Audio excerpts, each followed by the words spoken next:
10,000원짜리 지폐 한 장을 가진 어린아이에게 1,000원짜리 5장을 주고 바꾸자고 하면 어린아이들은 바꾸거든요.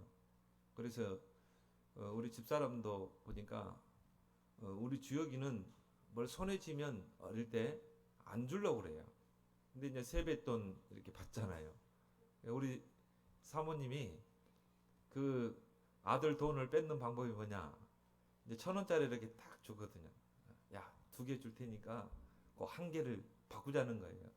우리 주혁이가 딱 욕심 있잖아요. 안 주려고 하는. 근데 보니까 엄마가 2개를 주거든. 자기는 한 개 가지고 있고. 그러면 이제 얼른 바꿔요. 근데 이제 엄마가 준 돈은 2,000원. 1,000원짜리 지폐 2개. 그리고 이제 자기가 있는 거는 10,000원을 이제 바꾸면서 결국은 손해를 보는 거죠. 근데 갓난 아기들은 이 돈의 개념을 잘 모릅니다. 돈의 가치도 잘 모르고 이게 10,000원짜리인지 뭐 1,000원짜리인지 그거를 알겠습니까? 저 아프리카 서부에 빈국 시에라리온이라는 그 나라가 있습니다. 세계 최대 다이아몬드 산지입니다. 그런데 그 나라의 원주민들에게는 이 다이아몬드는 그저 그냥 반짝이는 그런 돌멩이 정도입니다. 그리고 장식용으로 놓기도 하고 그거를 알고 있는 강대국들이 이제 그 나라를 침략하게 되죠. 특히 당시에 강대국인 영국이 그 아프리카 서부의 시에라레온 그 나라를 이제 침략하게 되고 식민지를 삼게 됩니다. 그리고 이제 총독부를 설치하게 되죠. 그리고 나서 이제 이 다이아몬드 이제 채굴권을 독점을 하게 됩니다. 그런데 그 다이아몬드를 채굴하는데 그 원주민들을 이제 이 노동자로 고용을 한 거죠. 그것도 뭡니까? 하루에 5달러. 우리나라 돈으로 하면 한 뭐 6천 원 정도 됩니까? 그 돈을 주고 노동자로 고용한 거예요. 그러니까 뭐 그 사람들은 좋다고 이 하루 뭐 며칠 벌 돈을 하루에 버니까 그래서 이제 다이아몬드를 채굴하게 되고 그거를 다 이제 강대국들이 뺏어간 것입니다. 그래서 결국은 지금까지도 그런 빈국으로 남아 있고 다이아몬드 그리 많은데도 또 이제 내전을 겪게 돼서 많은 사람들이 희생을 당하게 되죠. 다이아몬드의 이 가치를 모르니까 빼앗기게 되고 결국 이용당하게 되는 것입니다. 무엇이 각인되어 뿌리 내렸느냐에 따라서 이만큼 가치관이 달라집니다. 또한 이 가치관에 따라서 인생의 그 목적과 방향도 달라지죠. 어떤 사람은 돈이 각인돼 가지고요. 돈이면 최고야. 돈이면 뭐든지 할 수 있어. 이게 어릴 때 딱 각인된 사람은요. 모든 것이 돈입니다. 돈의 모든 가치, 돈의 모든 가치관을 두고 모든 삶의 목적이 바로 돈이죠. 그래서 오늘 19절에 보면 그들의 신은 배요. 그렇죠. 그들이 섬기는 그 신은 바로 배다. 내가 배부르면 되고 그러기 위해서는 돈을 많이 벌어야 되고 부자가 돼야 되고 그러니까 하나님을 믿는다고 하지만 그들의 배는 바로 하나님이 아니다. 그들이 섬기는 그 경배의 대상은 하나님이 아니고 결국 뭡니까? 배. 내가 배부르는 것. 그러기 위해서 돈을 많이 버는 것. 부자가 되는 것. 그거를 위해서 수단 방법을 가리지 않죠. 그래서 마태복음 4장에 예수님이 공생의 시작을 하실 때 이제 광야에서 40일 금식을 하시죠. 근데 이 마귀가 이제 예수님을 3가지로 미혹을 하죠. 특히 세상 사람들이 가치를 두는 이 3가지를 가지고 예수님을 유혹합니다. 네가 하나님의 아들이 아니냐? 그러면 이 돌이 떡이 되게 해봐라. 너는 충분히 할 수 있지 않냐? 성전 꼭대기에 세워놓고 뛰어내리라. 그러면 하나님이 너를 천사를 통해 네 발이 발에 땅에 닿지 않도록 보호할 것이다. 명예욕이죠. 인기죠. 그리고 세 번째는 천하만국을 부귀영화를 다 보여주면서 내 앞에 절하면 이 세상의 부귀영화를 다 주겠다는 거예요. 세상 사람들이 가치를 두는 것입니다. 세상 사람들이 목적을 두고 달려가는 것이죠. 그때 예수님은 세 가지로 대응을 하셨죠. 사람이 떡으로만 사는 존재가 아니다. 하나님의 말씀으로 사는 존재다. 사람은 육신의 그 풍요를, 육신의 그 체험을 위해서 사는 존재가 아니다. 하나님의 말씀으로 사는 존재로 지음받았다는 거예요. 그리고 하나님을 시험하지 말라. 명예욕, 인기에 속지 마라. 경배 대상을 바꾸라. 그때 마귀가 이제 예수를 떠나갔다 성경 말하고 있죠. 마태복음 6장에도 예수님께서 제자들에게 이 가치관을 바꿔주셨어요. 너희는 세상 사람들처럼 무엇을 마실까? 무엇을 입을까? 무엇을 먹을까? 거기에 너의 인생의 가치관을 두지 마라. 거기에 너희들의 인생의 목적과 방향을 두지 마라. 그런 것은 다 하나님이 아신다. 너희는 먼저 그 나라와 그 의를 구하라. 거기에 너희 인생의 가치관을 두고 거기에 너희 인생의 목적과 방향을 두라. 그러면 이 모든 것을 너에게 더하시리라. 하나님이 모든 필요를 채우시리라. 가치관을 바꿔준 거예요. 저와 여러분들은 그리스도의 제자인 줄 믿습니다. 우리 인생의 가치관을 바꿔야 돼요. 그 가치관에 따라서 우리 인생의 목적과 방향을 바꿔야 됩니다. 그럼 이 모든 것을 하나님이 더하실 줄 믿습니다. 이 바울은요, 복음의 가치를 발견한 자입니다. 그래서 오늘 9절에 그리스도를 얻고 그 안에서 발견되려 합니다. 내가 그리스도를 발견하고 그 그리스도께 내가 발견되어 쓰임 받기를 원한다 이 말이죠. 여러분, 그리스도께 발견된 것만큼 큰 축복도 없는 줄 믿습니다. 내가 그럼 어떻게 그리스도께 발견돼요? 여러분이 그리스도를 발견하면 돼요. 야, 정말 예수가 그리스도구나. 모든 문제 해결자구나. 하나님이 우리 인생에 주신 유일한 해답이 그리스도구나. 발견돼야 돼요. 그러면 그리스도께 발견됩니다. 그리스도의 증인으로 쓰임 받습니다. 여러분, 이것만큼 큰 축복이 어디 있겠습니까? 이거 외에는 다 배설물이 돼야 돼요. 오늘 본문을 통해서 누가 하나님께 발견되고 누가 그리스도께 발견되어 쓰임 받을 것인가? 여러분 꼭 찾아내길 바랍니다. 첫 번째 뭡니까? 인생의 최고 가치를 발견하는 자. 이 사람이 그리스도께 발견되어 쓰임 받게 돼요. TV 프로를 이렇게 보면요, 거의 보면은 뭡니까? 다 세상적인 거.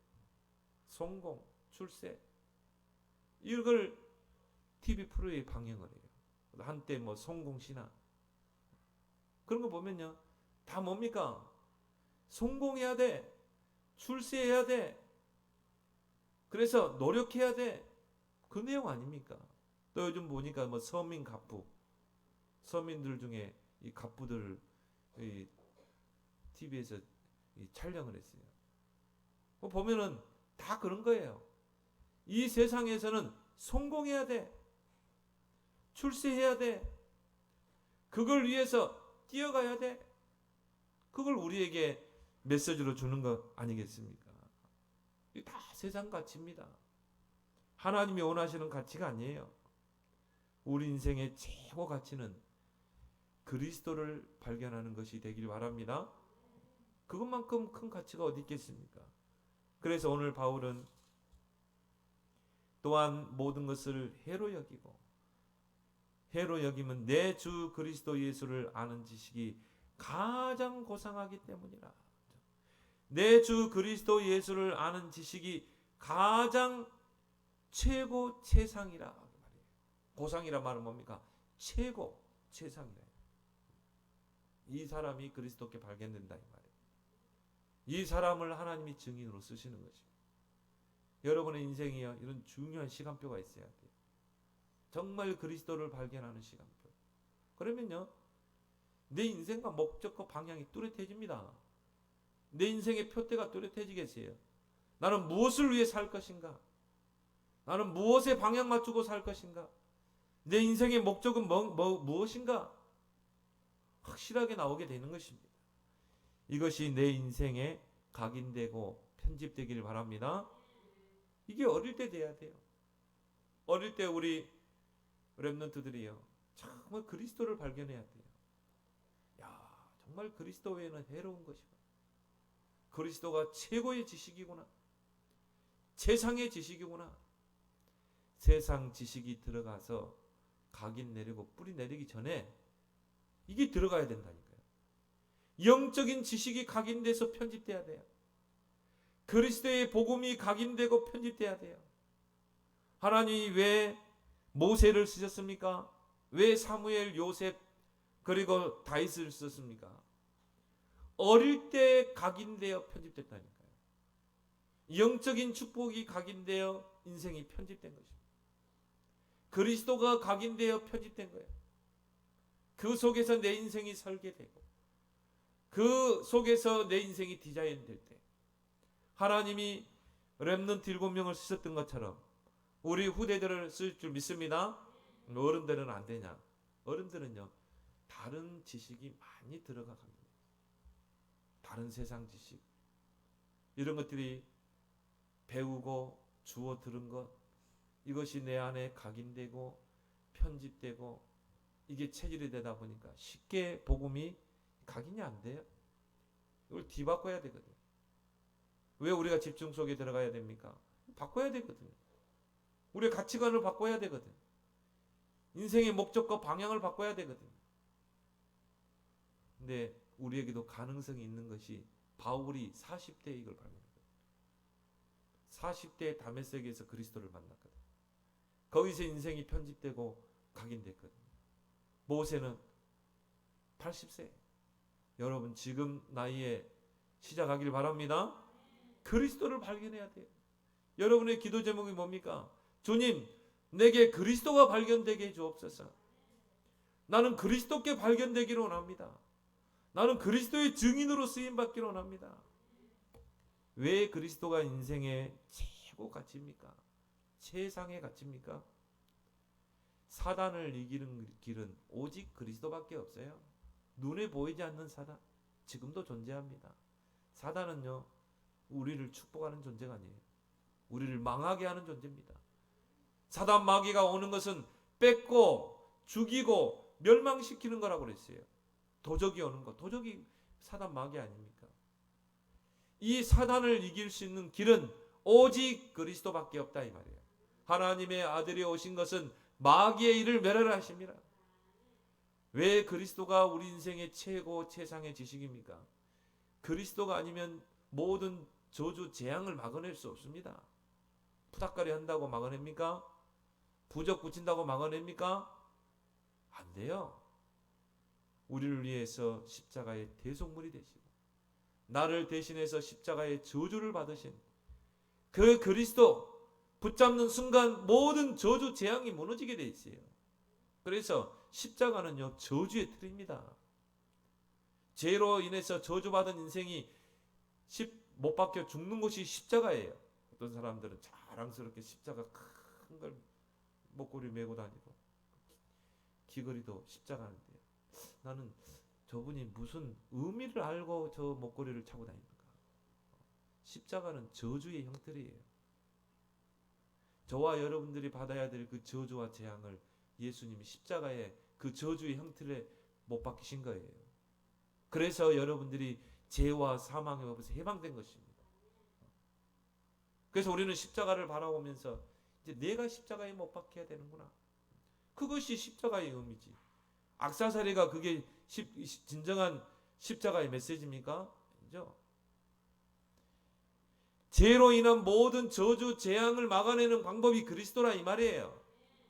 여러분이 그리스도 붙잡는 순간 여러분의 가문의 모든 저주 재앙이 떠나갈 줄 믿습니다. 하나님 만나는 유일한 길이 그리스도라 이 말이에요. 그래서 그리스도가 아니면 절대 인간의 근본 문제를 해결할 수 없어요. 영적 문제 해결 안 됩니다. 우리 가문의 영적 문제 해결 안 됩니다. 제가 전도사 때요. 저 능동에 어린이 대공원 정문에서 전도했거든요. 찬양 전도를 했어요. 그러면서 이렇게 쭉 거기에 있는 사람들을 이렇게 복음을 전했거든요. 근데 저쪽 한 구석에서 아이스크림을 파는 아주머니가 있어요. 근데 내 입을 가만히 보니까요. 아이스크림을 팔 사람이 아닌 것 같아. 보니까 좀 이렇게 귀티가 나요.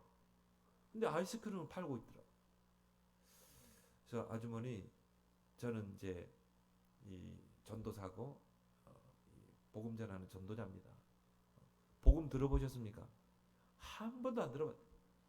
교회 다녀본 적 있습니까? 한 번도 안 가봤대요.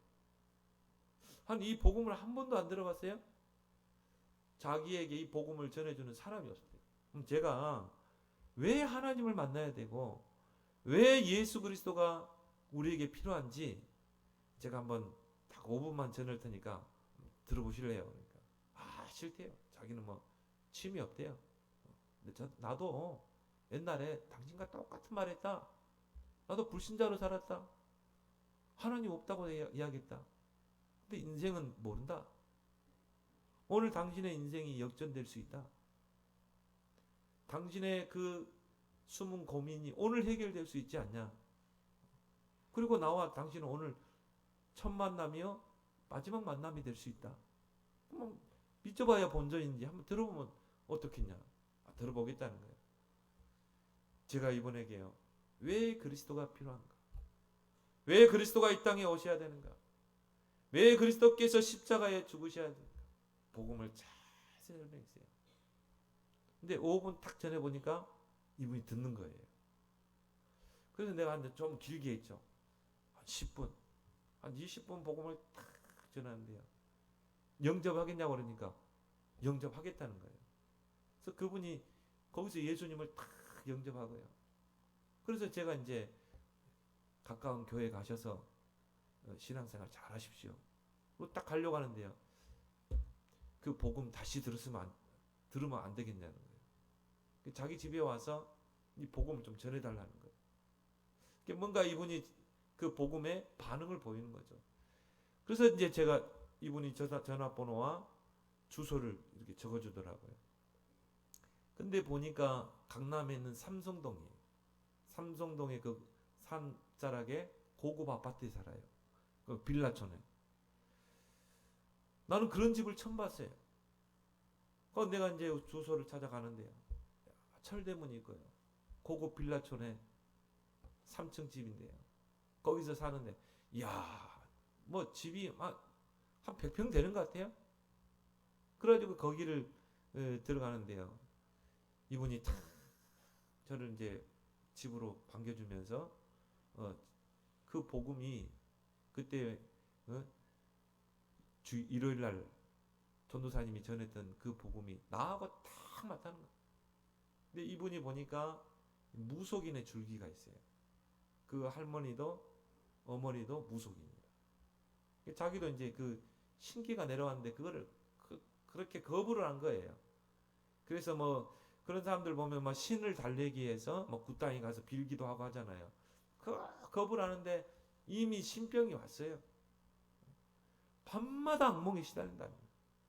뭐 조상신이 꿈에 나타나가지고요. 나는 너의 몸주신이 돼야 된다. 너는 거부할 수 없어. 그건 너의 운명이야. 받아들여야 돼. 근데 자기가 할머니 어머니의 그 고통을 받잖아요. 자기가 그걸 안 받으려고. 그래 피해 다니는 거죠. 그런데 이제 거기서 해방되는 길이 그리스도다. 그 예수 그리스도께서 사탄의 권세를 깨뜨렸다. 예수 그리스도 믿는 순간 사탄의 권세에서 빠져나온다. 모든 저주, 대물림 되는 영적 문제에서 해방된다. 여기에 딱 꽂힌 거예요. 그래서 오늘 그 복음을 다시 듣고 싶다는 거예요. 그럼 내가 딱 보니까요. 저 위쪽에 보니까 약봉다리가 있는데 약이 이렇게 쌓여 있어요. 약이. 그래서 병원에 가도 변명이 안 나온대요. 의사가 당신은 변명이 없다는 거예요. 그냥 그 좀 보약 좀 드시고 그리고 좀 쉬고 그렇게 있으면 좀 나을 것 같다. 의사도 진단을 못해요. 신병은 진단 못합니다. 왜? 귀신이 들려서 오는 병이에요. 그래서 다시 복음을 전해달라는 거예요. 그래서 제가 이제 복음을 딱 전하고 진지하게 그분이 거기서 예수를 영접했어요. 눈물을 흘리면서. 근데 들어보니까 남편은 건축업자예요. 뭐 집이 몇 채 된대요. 돈 잘 벌겠죠. 근데 이제 이분이 뭐냐면은 집에만 있으면 불안한 거예요. 두려운 거예요. 시달리는 거예요. 그러니까는 뭐냐, 그 밖에 나와 있어야. 그래서 자기가 이게 아이스크림을 팔고 있대요. 밖에 나와야 조금 이 시달리지 않지. 조금 시달림을 덜하기 위해서 거기서 아이스크림을 팔고 있다. 그래서 제가 이제 이분과 이렇게 다락방을 성경 공부를 한 적이 있습니다. 지금 이런 사람들 많습니다. 그리스도의 복음 몰라서요. 영적으로 고통받는 사람들, 숨은 고민으로 고통받는 사람 많습니다. 겉으로 보면 말짱한 것 같죠? 딱 만나세요. 좋은 관계 맺고 몇 번만 관계 맺어보세요. 다 나옵니다. 우울증에 시달린 사람, 조울증에 시달리고 조현병에 시달리고 공황증에 시달린 사람 꽉 차 있다 이 말이에요. 그리스도로 답이 안 나오면 안 돼요. 그리스도가 아니면 절대 해결이 안 됩니다. 그래서 바울은 그리스도 예수를 아는 지식이 가장 고상합니다. 그리스도만이 최고의 지식, 최상의 지식인 줄 믿습니다. 이게 각인돼야 된다니까요. 이걸로 내 인생이 편집돼야 돼요. 그때 모든 흑암이 무너질 줄 믿습니다. 사단 흑암은 다른 것으로는 절대 눈 하나 깜짝 안 해요. 그리스도 이름 알고 누리는 자, 그 그리스도 선포하는 자 앞에 사단은 두려워하는 것입니다. 성경에 예수님을 만난 두 부자가 나와요. 두 사람 돈이 많은 사람 부자야. 마가복음 10장에 보면 부자 청년이 나옵니다. 누가복음 19장에 보면 삭개오가 나옵니다. 이 두 사람들의 특징이 뭐냐? 부자예요. 그리고 불신자였어요. 그런데 이 마가복음 10장에 보면 부자 청년이 예수님 앞에 오죠. 예수님, 어떻게 해야 영생을 얻을 수 있습니까? 네가 계명을 다 지켜야 된다. 나는 어릴 때부터 계명을 다 지켰는데요. 네, 단 한 가지. 네가 하나님 예수님을 진짜 복음을 알고 너의 그 재산을 다 팔아서 가난한 사람들에게 다 나눠주고 그 다음에 나를 따라와라. 근데 거기 보면요, 이 부자가 재물이 많음으로 슬픈 기색을 띠고 근심하며 가니라. 슬픈 기색을 띠고. 왜? 이 청년의 모든 가치관은 돈 있으면 다 할 수 있어. 돈이 최고야. 근데 예수님은 그걸 다 팔고 네가 그것이 너에게 해로운 거야. 네가 하나님 만나는데 이게 해로운 거야. 그리스도 복음 아는데 너에게 해로운 거니까 다 그냥 나눠주고 나를 따라오더라. 돈이 많음으로 슬픈 기색을 띠고 예수를 근심하며 가니라. 누가복음 19장에 보면 삭개오가 나옵니다. 이 삭개오는 세리입니다. 세리장입니다. 유대인들에게 매국노로 손가락질 당하는 인물입니다. 근데 예수님이 그 마을을 지나간다는 소리를 듣는 거예요. 그리고 어떻게 합니까?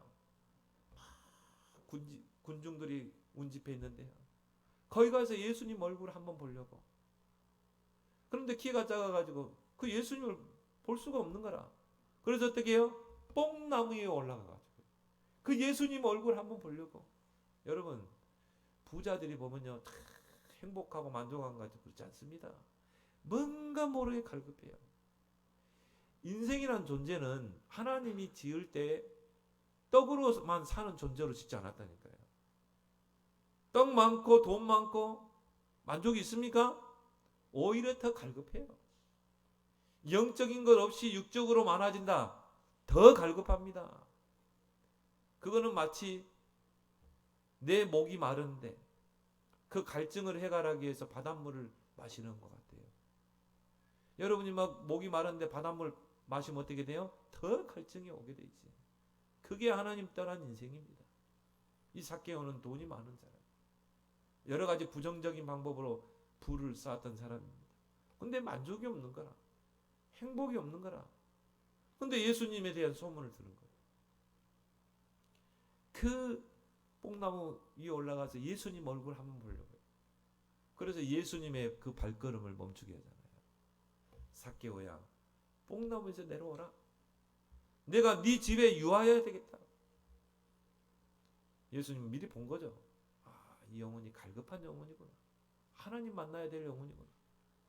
그래서 삭개오가요, 기쁨으로 그 예수님을 자기 집으로 탁 영접합니다. 그 식사를 대접하면서요. 그때 삭개오가 뭐라고 그럽니까? 내가 이 많은 재산들을 다 가난한 사람들에게 다 주겠습니다.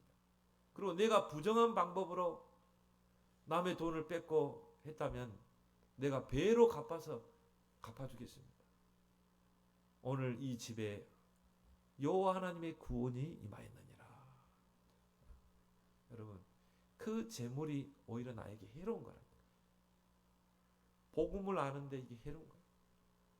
내가 정말 그리스도를 아는데 해로운 거예요. 그래서 바울은 그리스도를 아는 지식이 가장 고상하기 때문에 이런 것들은 다 내가 해로 여깁니다. 바울같이 성공한 사람, 출세한 사람도 없을 것입니다. 그런데 지식이 가장 고상하기 때문에 이런 것들을 다 해로 여긴다. 그리스도를 어느 정도 발견하면 됩니까? 바울의 고백처럼 그리스도 외에는 다 해로운 것, 내가 복음을 알고 누리는데 해로운 것, 그 정도까지 발견해야 돼요. 그리스도를 아는 지식이 가장 고상하기 때문에 이런 것들은 다 배설물로 여길 것만큼, 나에게 가지고 있는 것, 성공, 출세, 이런 건 해로운 거야. 배설물이야. 여길 만큼 발견되는 여러분 되길 바랍니다. 그래서 7절에 그러나 무엇인지 내게 유익하던 것을 내가 그리스도를 위하여 해로 여길 뿐더러. 누구를 위하여? 그리스도를 위하여. 또한 모든 것을 해로 여김은 내 주 그리스도 예수를 아는 지식이 가장 고상하기 때문이다. 최고 최상이기 때문이다. 내가 그를 위하여 모든 것을 잃어버리고 배설물로 여김은 그리스도를 얻고 그 안에서 발견되려 함이라. 내가 다 잃어버려도 괜찮아. 나는 그리스도 하나 안 거. 이것이 나에게 최고 최상의 축복이기 때문에. 이런 사람을 하나님 쓰시는 거예요. 이 사람에게 하나님 모든 걸 맡깁니다. 이걸 보고 복음의 그릇이라 이렇게 말합니다. 이걸 보고 그리스도로 닮았다 이렇게 말해요. 그리스도 외에는 다 해로운 거야. 나는 그리스도 외에 다 잃어버려도 괜찮아. 그리스도 외에는 다 배설물이야. 그 말을 다른 말로 뭐라고요? 그리스도로 닮는 자. 이때 흑암이 무너지게 돼 있어요. 영적 문제가 무너지게 돼 있는 줄 믿습니다. 이 그리스도의 가치를 발견하고 고백하는 자에게 예수님이 세 가지 대표적인 축복을 줬어요. 마태복음 16장 16절 20절에 주는 그리스도시요 살아계신 하나님의 아들이십니다. 그때 예수님이요 바요나 시몬아 네가 복이 있도다. 반석 위에 내가 교회를 세우겠다. 음부의 권세가 너를 해치 못할 것이다. 뭐 저주 재앙이 다 떠나간다는 거죠. 천국 열쇠를 너에게 맡기겠다. 하나님이 가지고 있는 열쇠를 그 사람에게 맡기는 거예요. 가치관이 바뀌게 되면 자랑거리도 다 바뀌게 됩니다. 바울은 전에는요 육신적인 자랑을 하고 다녔던 사람이에요. 그걸 오늘 본문에 말하고 있죠. 그러나 이 그리스도를 다 발견하고 나니까 이제 자랑거리가 바뀐 것입니다. 갈라디아 6장 14절에 나는 그리스도와 십자가 외에는 자랑할 게 없다. 고린도전서 2장 2절에는 그리스도와 십자가 외에는 알지 않고 말하지 않기로 작정했다. 빌립보 1장 20절에 내 몸에서 그리스도만 존귀하게 되기를 원한다. 진짜 그리스도를 발견한 사람. 제가 이 그리스도를 조금 발견했거든요. 정말 하나님의 은혜예요. 지금도 내가 고백할 수 있는 게 이건 하나님의 은혜입니다. 내가 이 그리스도를 발견하고 나니까 제일 먼저 오는 게 평안이더라고요. 내 마음에 평안이 와요. 그리고 이상하게 염려거리가 없어지는 거죠. 굉장히 어려운 그때 처지에 있었는데 염려거리가 없어져요. 내가 이 그리스도를 조금 발견하고 조금 누렸는데요, 계획이 없어져요. 전에는 내가 계획을 세워놓고 기도했는데요, 근데 문제는 무계획이 계획이라 내 인생의 가치관이 다 바뀌더라니까요. 정말 바울의 고백처럼 나는 풍부에 처해도 나는 자족하고 빈부에 처해도 나는 자족하고 내게 능력 주시는 자는 내가 모든 걸 할 수 있느니라. 조금 좀 부하면은 내가 의시되고 조금 어려우면은 또 낙심하고, 그게 아니에요. 자족하는 여러분 되길 바랍니다. 이게 진짜 그리스도를 발견한 사람이더라고요. 내 인생의 방향과 목적이 뚜렷해야 되더라고요. 나는 오직 그리스도를 위해 사는 거야. 나는 세계 복음만을 위해 사는 거야. 그리스도를 발견하기 전에 바울의 가치관은요, 가치관과 자랑거리는 다른 거였어요. 오늘 4절 6절에 보면 나누죠. 그러나 나도 육체를 신뢰할 만하며 만일 누구든지 다른 이가 육체를 신뢰하는 것이 있는 줄로 생각하면 나는 더욱 그러하리니 나는 8일 만에 할례를 받고 정통 유대인이죠. 이스라엘 족속이요, 베냐민 지파요. 이스라엘 지파 중에 12지파 중에 가장 자부심을 갖는 두 지파가 뭡니까? 유다 지파와 베냐민 지파예요. 그런데 베냐민 지파예요. 히브리인 중에 히브리인요, 율법으로는 바리새인이요. 최고 총망을 받는 그 자리가 바로 바리새인이죠. 바리새인들은요 늘 상석에 앉았어요. 어느 축제에 참여하게 되면 항상 상석에 앉는 사람이 바리새인. 근데 율법으로는 바리새인, 열심으로는 교회를 박해하고, 이게 하나님을 위한 길이라고 생각했거든요. 율법의 의로는 흠이 없는 자라. 자랑거리가 얼마나 많겠습니까? 그리고 이 바울의 가문은요, 로마 시민권을 가진, 길리기아 다소 시민권을 가진, 세 가지 시민권을 가진 집안이라 했다. 뭔가 이 명문 집안이죠. 자랑거리가 많을 겁니다. 그리고 또 내세울 것도 많은 거예요. 근데 오늘 7절에 보니까 뭐라 나왔어요? 그러나 무엇이든지 내게 유익하던 것, 내가 자랑하고 내가 추구했던 이 모든 유익하던 것을 그리스도를 위하여 다 해로 여긴다. 완전히 인생의 가치관이 바뀐 거죠. 그럼 자랑거리도 바뀌게 돼 있어요. 여러분의 가치관은 뭡니까? 여러분의 자랑거리는 뭡니까? 바울은 자기를 자랑하고 육체를 신뢰하는 그 종교인들을 경계하라고 권면하고 있습니다. 이 빌립보 교회 안에 들어온 그런 종교인들. 그래서 오늘 2절에 개들을 삼가고 행악하는 자들을 삼가고 몸을 상해하는 자들을 삼가라. 이들은 하나님 부르짖는 자들입니다. 그럼 복음이 없는 자예요. 그리스도가 최고 최상의 지식이라는 걸 알지 못해요. 그러니까 뭡니까? 늘 육신적인 것 신뢰하고 그걸 추구하고 그걸 자랑하는 자. 그래서 바울은요 개로 표현했어요. 개들은 뭡니까? 뭘 가지고 서로 싸우잖아요. 육신적인 거 가지고 서로 다투잖아요. 그게 오늘날 교회의 모습입니다. 행악하는 자들을 삼가고 외식하는 자, 몸을 상해하는 자를 삼가하라. 이런 사람들을 멀리하라. 바울은 오늘 본문에 말하고 있는 것입니다. 이런 사람들이 복음을 대적하거든요. 바울의 고백처럼 십자가의 원수로 행하는 자들이거든요. 하나님은 이 그리스도를 발견하고 거기에 최고 가치를 두는 자를 하나님의 나라의 일에 사용하시는 줄 믿습니다. 두 번째로 어떤 자가 그리스도께 발견됩니까? 인생의 참 목적을 발견한 자입니다. 나의 가치관이 어디에 설정되어 있느냐에 따라서 인생의 목적과 방향이 결정됩니다. 인생의 표대가 결정됩니다. 그래서 우리 렘넌트 시기는 많은 것을 준비해야 되겠지만 저는 그렇게 봅니다. 가치관을 정립해 주는 것. 이것이 가장 중요해요. 뭐가 가치 있는가. 그래서 여러분 자녀들 앞에서 돈 이야기 하지 마세요. 잘 돼요. 돈 없어. 왜 이렇게 어려워. 절대 그런 말은 자녀들 앞에 하면 안 돼요. 그럼 이게 딱 들어가 버린다니까요. 아, 돈이 최고구나. 돈이 없으면 아무것도 못하네? 그럼 돈이 있으면 다 하네? 여기에 딱 들어가면 이제 진짜 그 인생 망하는 것입니다. 가치관을 바르게 정립해 줘야 될 시기가 바로 렘넌트 시기입니다. 그래서 유대인들은요, 어릴 때 그 자녀들에게 가치관을 뚜렷하게 정립해 줍니다. 그래서 한 손에는 하나님을 지어라, 한 손에는 돈을 지어라, 이렇게 교육합니다. 하나님과 돈은 중요하다는 거예요. 그래서 너는 하나님을 잘 섬겨야 돼. 마음을 다하고 뜻을 다하고 생명을 다해서 하나님을 사랑해라. 그리고 돈을 벌어야 된다. 이게 유대인들이 말하는 돈의 가치관과 우리가 가지고 있는 돈의 가치관은 달라요. 우리는 돈 하면 뭡니까?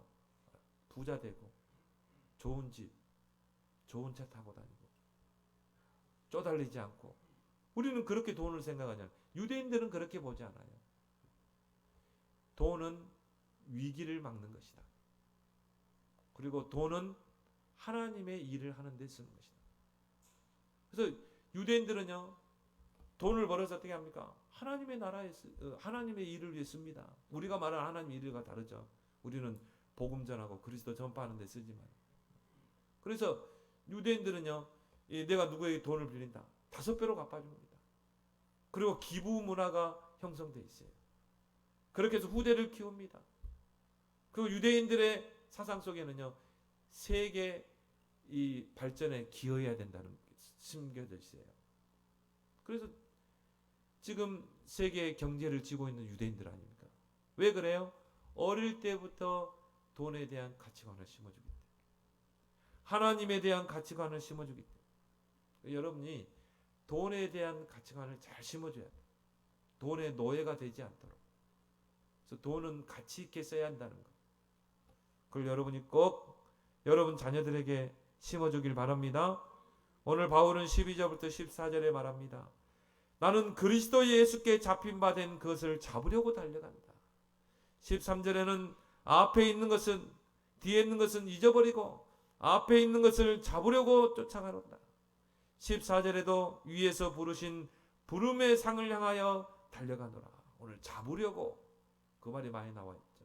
그래서 우리가 자녀들 돌잔치 할 때 그 아기 앞에다가 이렇게 실도 갖다 놓고 붓도 갖다 놓고 그래가지고 막 집게 하잖아요. 쌀도 갖다 놓고. 그래서 이 아기가 이렇게 돈을 지으면 뭐합니까? 좋다, 박수 치자. 저는 앞으로 사업을 놉니다. 또 이렇게 펜대를 딱 집었다 이 말이야. 저는 학자가 될 거야. 또 박수 치고요. 이 모든 기준이 뭡니까? 성공, 출세. 거기다 하나님 딱 놓고 복음 놓고 복음 지게 해야 되는데, 모든 기준이 이게 바로 인생의 그 심리 아니겠습니까? 어떻게 하면 성공할까? 어떻게 하면 출세할 수 있을까? 성공과 출세를 향한 인간의 욕망이 거기 숨어 있는 것입니다. 하나님 떠난 인생은 하나님이 아닌 다른 것을 잡으려고 발버둥을 칩니다. 거기에 인생의 목표를 두고 달려갑니다. 어떻게 하면 성공할 수 있을까? 어떻게 하면 출세할 수 있을까? 바울도 예수 만나기 전에 그중 한 사람이었어요. 그런데 이 바울이요, 다메섹 도상에서 이 그리스도를 만나게 된 것입니다. 그때부터 인생의 모든 경주가 바뀌었어요. 이제는 나는 오직 그리스도를 위하여, 위에서 부르신 부름의 상을 향해서 그걸 잡으려고 거기에 표대를 맞추고 달려가노라. 그래서 하나님이 바울을 부르시고, 이 사람은 이방인과 이스라엘과 왕들 앞에 이 그리스도의 복음을 전할 택한 그릇이라고 했잖아요. 여기에 이제 바울의 인생의 방향이 맞춰집니다. 여기에 인생의 가치관이 맞춰집니다. 바울은 자신의 인생을 다름질로 표현을 했어요. 고린도전서 9장 24절에 운동장에서 다름질하는 자들이 다 다름질할지라도 상을 받는 사람, 금메달 면류관을 쓰는 사람은 딱 하나예요. 그래서 너희도 달려가라는 거예요. 오직 그리스도를 위하여, 오직 세계복음을 위하여, 오직 237 나라 5천 종족을 향해 달려가라. 너희 인생의 경주를 바꾸라. 너 인생의 표대를 바꾸라 이 말이에요. 너 인생의 이제 목적과 방향을 바꾸라는 거예요. 사도행전 10장 24절에 나의 달려갈 길과 주 예수께 받은 은혜의 복음 증거하는 일에는 나의 생명을 조금 더 귀한 것으로 여기자. 제자들이 예루살렘에 가면 종교 지도자를 당신을 체포해서 가둘 것입니다. 처형할 것입니다.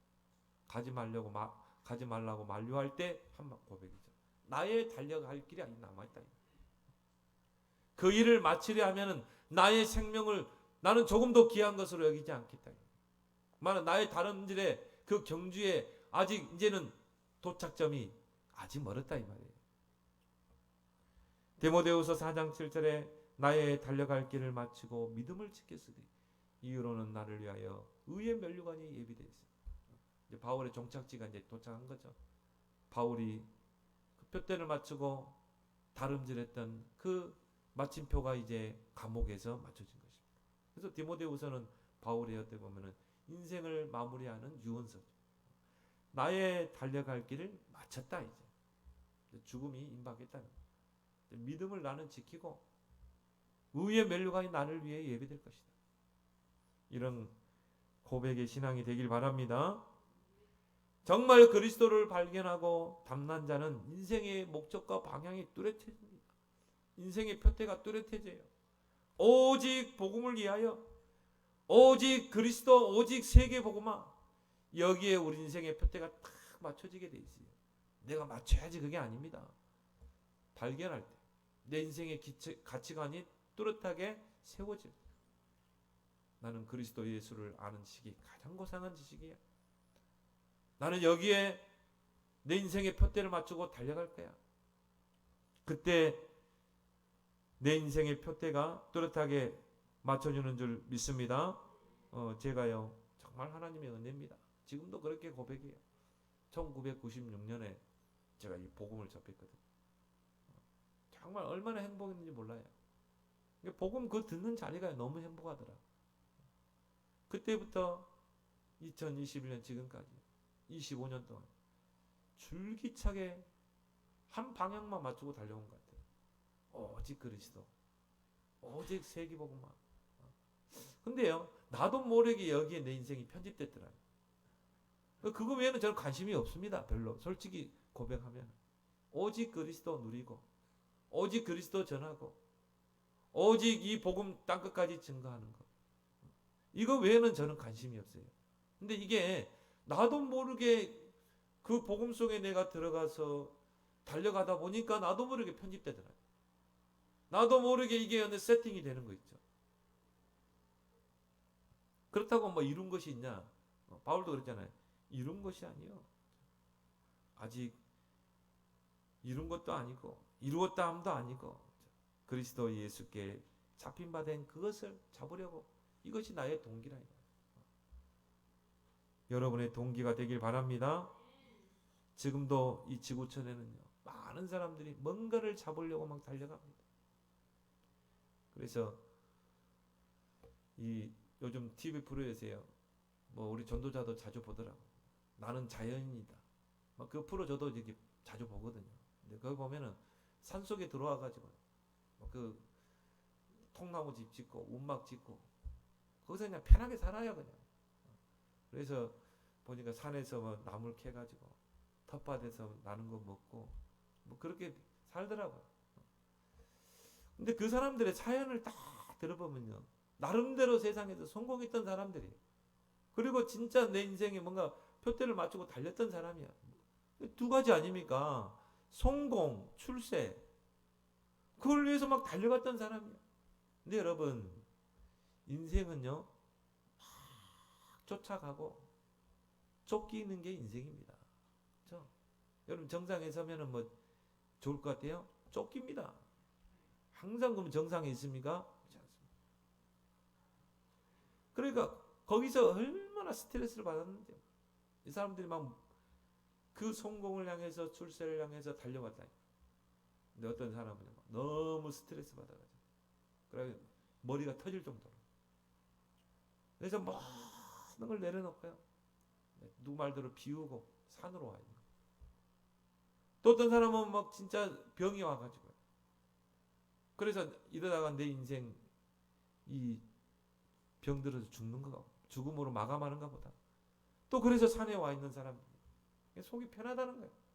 일단 욕심을 안 부리니까. 뭔가 성공과 출세를 위해서 발버둥 치지 않아도 되니까. 아, 이게 바로 세상 사람들이구나. 아, 뭔가를 잡으려고 다름질하는 인생. 그래가지고 뭔가를 얻어냈다 이 말이야. 근데 또 쫓기는 인생. 그래서 이 우리나라 이 지구촌의 최고봉이 히말라야 산이죠. 거기를 에베레스트 산이죠. 거기를 정복한 사람들이요. 정상에 올라서면은 그렇게 허무하대요. 왜? 더 이상 올라갈 데가 없어요. 그래서 깃발 꺾고 사진만 찍고 바로 내려온대요. 감격할 필요도 없고. 그렇게 허무한 것입니다. 그게 어떻게 보면은 우리의 인생이 아니겠습니까? 여러분이 오직 그리스도 안에서 참 가치를 발견하고 거기에 여러분의 인생의 목적과 방향과 표대를 맞추고 달려가는 그런 주님과 함께 여정을 떠나는 여러분 행복한 생이 되길 바랍니다. 세 번째로 뭡니까? 하늘의 일을 생각하는 자입니다. 인생의 최고 가치를 발견하고 참 목적을 발견하는 자는 오직 하늘의 일만 생각하게 돼 있어요. 근데 세상 사람들은 뭡니까? 땅의 일을 평생 동안 생각하다가 생을 마감하게 돼요. 이 사람만큼 불쌍한 사람도 없어요. 평생 동안요. 땅의 일을 생각하고 무엇을 먹을까? 무엇을 마실까? 무엇을 입을까? 의식주. 온통 이 생각이거든요. 이게 하나님 떠난 인생입니다. 복음 모르는 종교인입니다. 오직 육신적인 생각.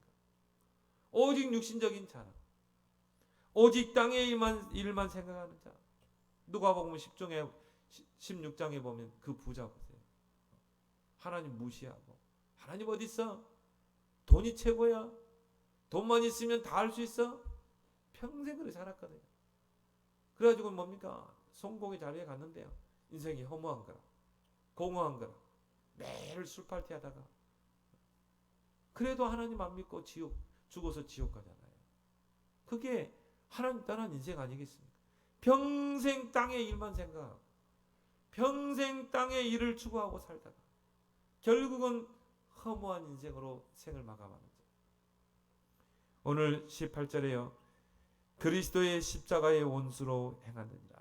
빌립보 교회 안에 들어온 종교인들이죠. 이 사람들은 뭡니까?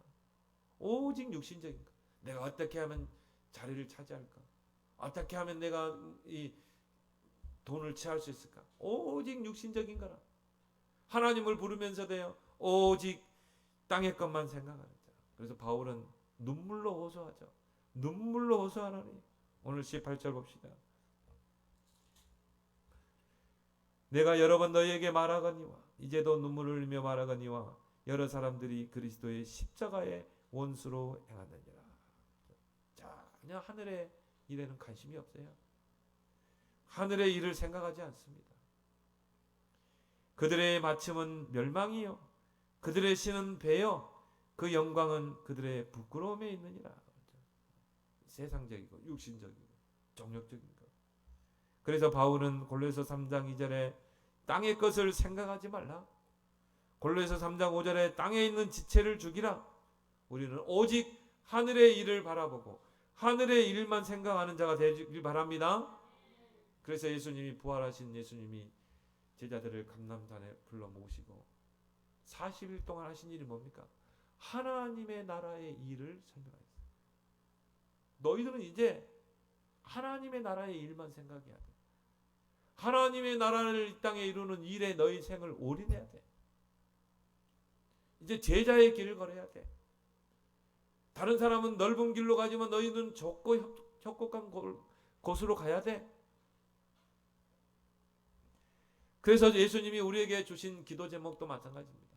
뜻이 하늘에서 이루어진 것 같이 이 땅에 이루어지게 해주옵소서.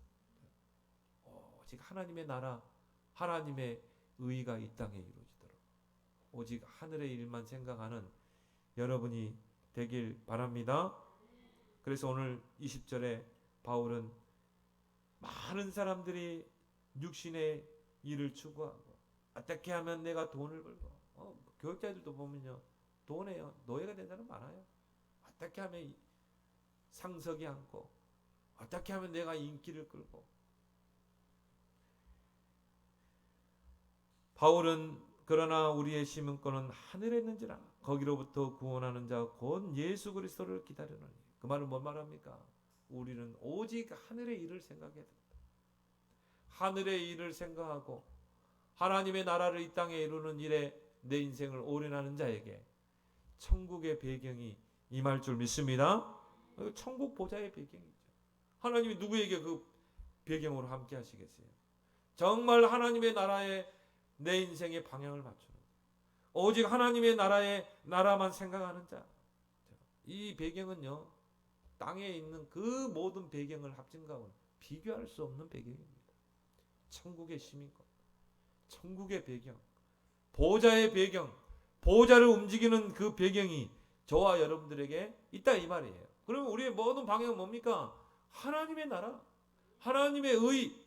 너희는 먼저 그 나라와 그를 구하라. 그리하면 이 모든 것을 내게 더하시리라. 하나님이 그 하나님의 나라를 일을 이루기 위해서 100년의 응답을 여러분에게 안겨줄 줄 믿습니다. 그 거짓말입니까? 마가복음 10장 29절 30절 보세요. 전도자는 이 땅에서 핍박을 받지만 이 땅에서 100배 약속했잖아요. 여러분의 진짜 인생의 중요한 편집을 해보세요. 중요한 설계와 디자인을 해보라 이 말이에요. 나는 오직 하나님의 나라의 일을 생각하고 오직 하나님 나라와 의의 내 인생의 우선순위를 두고 거기에 내 표대를 맞추고 달려갈 것이다. 그러면 이 모든 것을 너에게 더하시리라. 우리에게는 이제 남은 사역이 있습니다. 첫 번째는 뭡니까? 렘넌트 썸이 키우는 것. 두 번째는 뭡니까? 237 나라 살리는 것. 5천 종족 살리는 것. 여러분 여기다 이제 인생을 진짜 편집해 보세요. 여기에 여러분의 인생을 설계하고 디자인해 보세요. 특히 렘넌트들은 나는 237 나라 5천 종족 살릴 것이다. 거기에 편집되고 설계되고 디자인할 때 하나님이 100년의 응답을 여러분에게 안겨주실 줄 믿습니다. 하나님 은혜를 고맙고 감사합니다. 오늘 바울이 발견했던 그 세 가지 발견이 나의 발견이 되게 하시고 그리스도께 발견되어 쓰임받는 그런 증인 되게 하여 주옵소서.